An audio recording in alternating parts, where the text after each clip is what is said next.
Ya, pemirsa, masih dari seputar dunia IT. Dialog Jurnal Siang kali ini akan membahas tentang pengembangan industri kreatif berbasis IT bersama akademisi IT dari Universitas Indonesia, Mas Hisar Maruli Manurung. Apa kabar, Mas Hisar? Terima kasih sudah hadir di studio kami hari ini. Ya, secara general, sebetulnya pertumbuhan industri IT di Indonesia seperti apa? Kalau secara general, saya rasa pertumbuhannya sekarang sangat positif ya, sangat sehat. Kalau kita lihat, terutama mungkin dalam 5 tahun ke belakang ini, tren untuk lulusan-lulusan IT kita memulai bisnis sendiri dengan membuat startup, lalu membuat perusahaan untuk mendevelop software, itu banyak sekali dalam 5 tahun terakhir ini. Oke, ya pertumbuhannya bisa dilihat apakah ini juga sejalan dengan kualitas dari SDM-nya? Dari sisi kualitas, ya saya rasa bisa dibilang ada peningkatan juga ya. Memang kalau kita lihat potret pendidikan dari bidang teknologi informasi, dari sisi jumlah memang kita sudah banyak sekali di Indonesia. Ada asosiasi untuk yang menyelenggarakan pendidikan tinggi itu hampir 1.000 institusi. Tapi memang masalah yang tradisional dari tahun ke tahun adalah industri selalu kesulitan mencari tenaga programmer dan IT yang memang sangat berkualitas. Tapi ya saya rasa secara perlahan-lahan ada peningkatan. Oke, ya secara jumlah ini kemudian untuk tenaga IT yang berkualitas memang masih belum bisa menjawab kebutuhan dari pasar. Sebetulnya apa yang kemudian sudah dilakukan katakanlah oleh beberapa komunitas ataupun mungkin di kalangan akademisi sendiri supaya memang insan IT di Indonesia secara kualitas ini sangat bisa diserap dan juga bisa dibanggakan sebetulnya, Mas?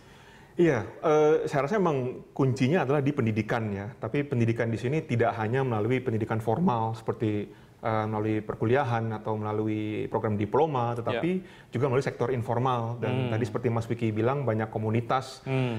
Contohnya misalnya ada komunitas khusus untuk yang suka berkreasi membuat animasi 3D, ada namanya komunitas Blender Indonesia, yang kebetulan juga tahun ini sedang bekerja sama dengan Kompres untuk membuat akademi animasi untuk siswa-siswa belajar.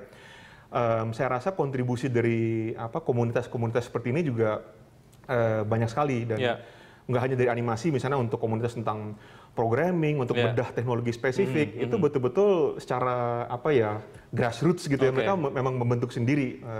Secara basis di industri IT, kalau kita lihat trennya di Indonesia, mana yang kemudian pertumbuhannya sangat menarik? Ada yang kemudian basisnya adalah untuk industri manufaktur misalnya, untuk berbasis software untuk application di ponsel pintar, atau mana yang sebetulnya pertumbuhannya sangat menarik? Oke. Saya rasa kalau dari sisi hardware mungkin agak sulit ya dari sisi peluangnya ya, selain dari mungkin modal yang dibutuhkan dan juga dari teknologi mungkin memang agak sulit untuk berkembang. Yang banyak berkembang memang di sisi sekarang mobile apps gitu ya. Sekarang kan orang menyebutnya sebagai the app economy, bahwa sebelum iPhone keluar orang tidak kenal dengan mobile apps, tapi sekarang ada puluhan ribu apps, dan itu betul-betul menjadi area yang sangat meningkat. Juga tentang masalah layanan. Jadi artinya sekarang banyak startup yang melalui website menyediakan layanan, misalnya layanan untuk membantu orang mengelola keuangannya sendiri. Dan ini sangat penting di Indonesia karena ya kita tahu ada masalah piracy ya, software pembajakan software. Terkait dengan pembajakan software ini menjadi satu bahasan yang menarik, kita lanjutkan setelah jeda berikut ini. Pemirsa, kami akan lanjutkan dialog usai jeda. Ya, masih di Dialog Jurnal Siang kali ini, kalau kita bahas sedikit mengenai beberapa permasalahan. Tadi kita sudah bahas mengenai SDM-nya sendiri, bagaimana komunitas akademisi, dan juga mungkin hopefully pemerintah juga akan melihat yang sama, bagaimana sebetulnya menghasilkan insan IT yang lebih berkualitas. Kita melihat ke permasalahan lain terkait dengan pembajakan software atau mungkin bentuk cybercrime lainnya. Sebetulnya di Indonesia seberapa parah dan seberapa jauh ini menjadi sebuah permasalahan yang akhirnya juga menghambat pertumbuhan industri IT di Indonesia?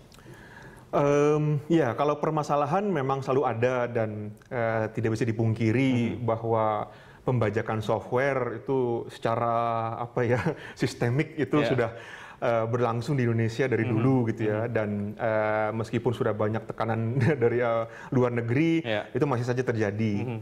Makanya saya rasa kalau kita lihat banyak bisnis startup sekarang, memang modelnya agak berubah. Jadi mereka tidak dengan cara membuat software yang dipackage untuk dijual di pasar, tetapi lebih seperti menyediakan layanan.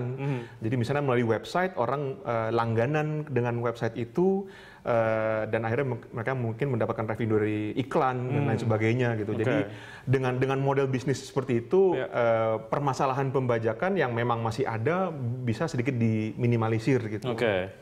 Bisa sedikit diminimalisir, namun kemudian bukan berarti hilang gitu ya. Betul. Apa yang sebetulnya diekspektasikan oleh kalangan akademisi atau mungkin praktisi dari IT sendiri supaya memang permasalahan yang walaupun terminimalisir ini tetap ada, namun kemudian tidak terlalu mengganggu pertumbuhan dari industri IT di Indonesia? Apa yang diharapkan, dari regulasi kah atau dari apa?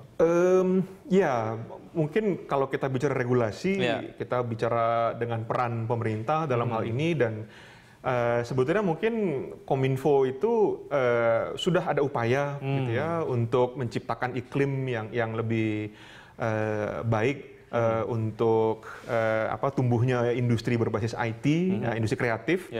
Namun mungkin dari sisi pelaksanaannya yang mungkin masih kurang terpadu dan kurang sustain gitu ya. Jadi misalnya implementasi dari kebijakan untuk pembajakan software tersebut misalnya masih belum berlangsung dengan baik. Dan juga mungkin ada juga beberapa kebijakan misalnya seperti pemblokiran beberapa website tertentu itu menjadi kendala untuk berkembangnya industri ini. Gitu. Ya, kebijakan dari pemerintah ini tentu saja menjadi satu pekerjaan tersendiri untuk pemerintah. Namun kalau dari praktisi IT-nya sendiri, ada istilahnya adalah teknologi dilawan oleh teknologi gitu ya. Betul. IT ataupun produk IT ataupun software yang kemudian baik diganggu oleh hacker gitu ya. Dan kemudian hacker ini juga kemudian dilawan oleh produk IT lainnya. Betul. Sejauh mana ini kemudian menjadi satu dinamika yang cukup menarik di dunia IT di Indonesia? Ini sangat menarik dan terus terang mungkin kalau mengenai isu tentang security, cyber security, mungkin kita sedikit ketinggalan ya dibanding tetangga gitu ya. Tetapi baik dari akademisi maupun juga dari praktisi, ini sekarang betul-betul menjadi area of focus gitu ya. Jadi karena sebuah bisnis misalnya sangat ingin melindungi asetnya dan produknya dari serangan-serangan hacker dan tentu ini dari sisi pendidikan kita backup dengan mengajarkan tentang metode bagaimana mengamankan sistem. Dan di industri juga banyak bisnis atau banyak startup yang spesifik bergerak di sektor security yang mulai muncul sekarang. Kalau kita lihat, saya ini kemudian cukup tertarik dengan hal yang yang kita tadi perbincangkan di segmen awal, bagaimana kemudian peran dari dunia pendidikan. Kalau kita lihat sendiri pertumbuhan dari institusi-institusi pendidikan untuk memiliki fakultas IT base sudah berapa banyak sejauh ini, dan kemudian juga serapannya di dalam negeri seperti apa? Jadi seperti yang tadi saya katakan, ada asosiasi Aptikom namanya yang merupakan perkumpulan dari semua institusi pendidikan tinggi yang menyelenggarakan program seputar IT, jadi apakah informatika atau ilmu komputer, sistem informasi dan lain sebagainya. Dan dari sisi jumlah itu sudah banyak, jadi sudah hampir 1000-an gitu ya. Upaya yang dilakukan saya rasa mungkin dari sisi pemutahiran konten pembelajaran dan juga fasilitas. Jadi dari sisi materi yang diajarkan memang secara rutin ada semacam sharing dan pertukaran untuk melihat apa saja yang harus diajarkan kepada mahasiswa, karena kan industri ini bergerak begitu cepat gitu ya. Jadi kalau tidak dimutakhirkan juga ketika dia lulus, ilmu yang dia miliki sudah usang gitu. Jadi bagian mana yang sebetulnya membutuhkan suplemen? Ini kita bicara untuk meningkatkan kualitas dari insan IT di Indonesia. Bagian mana yang harus di-upgrade sebetulnya? Mungkin saya rasa kita perlu lihat juga bahwa pendidikan untuk IT ini mungkin telat ya kalau baru mulainya di tingkat pendidikan tinggi gitu. Kalau kita lihat di banyak negara maju sebetulnya skill untuk mengembangkan IT, jadi bukan hanya untuk menggunakan, tapi untuk memakai, untuk mengembangkan, jadi programming, itu bahkan sudah dimulai dari SD. Dan orang kalau membayangkan programming itu sesuatu hal yang sangat kompleks, itu wah, apa mungkin anak SD itu bisa diajarin programming? Itu bisa. Jadi kalau itu bisa diadopsi, saya rasa itu kan sangat membantu. Bisa kayak di industri IT di Indonesia mungkin atau tidak di tengah permasalahan yang tadi seperti kita lihat ada permasalahan pembajakan software dan lain sebagainya, bisa atau tidak sebetulnya? Saya rasa sangat mungkin, sangat mungkin. Jadi kita lihat potret beberapa tahun terakhir ini banyak sekali startup yang bermunculan. Investor dan dana untuk membackup startup ini banyak sekali, baik dari luar negeri maupun dari dalam. Dan sekarang banyak sekali komunitas startup yang berusaha mempertemukan misalnya antara investor dengan ada angel investor yang kemudian juga cukup tertarik dengan beberapa software ataupun mungkin mobile application yang diciptakan oleh insan IT di Indonesia. Kalau kita lihat dari apresiasi masyarakat Indonesianya sendiri terhadap produk-produk IT yang dibuat oleh insan IT di Indonesia. Sejauh ini seperti apa? Apakah mereka kemudian juga masih berpikiran application atau mungkin software yang dibuat dari IT asing misalnya, ini lebih menarik dibandingkan dengan IT dalam negeri? Saya pikir, saya nggak tahu ya kalau ini masalah budaya, karena kadang ada gengsi gitu mau pakai merek dari asing. Tapi satu strategi yang saya lihat diadopsi oleh bisnis lokal lah, mereka memang menargetkan sesuatu yang betul-betul jadi kebutuhan spesifik di Indonesia, atau mungkin mereplikasi model di luar di dalam. Contoh misalnya, ada satu startup yang sangat sukses belakangan ini kayak Traveloka gitu ya, dia untuk untuk booking pesawat gitu ya. Sebelumnya itu mungkin sangat sulit kalau ada website yang di luar untuk searching tiket yang termurah terhadap semua maskapai. Nah sekarang dengan mereka bisa hadir memenuhi kebutuhan spesifik di Indonesia, itu mereka jadi sukses gitu. Jadi itu saya rasa banyak sekali peluang untuk melihat kebutuhan spesifik orang Indonesia yang mana produk luar tidak penuhi, tidak bisa cater gitu ya. Menarik mana pasar dalam negeri atau luar negeri ini saya tanyakan dari sisi insan IT-nya sendiri. Kita akan bahas setelah jeda berikut ini. Pemirsa, kami akan segera kembali setelah jeda berikut.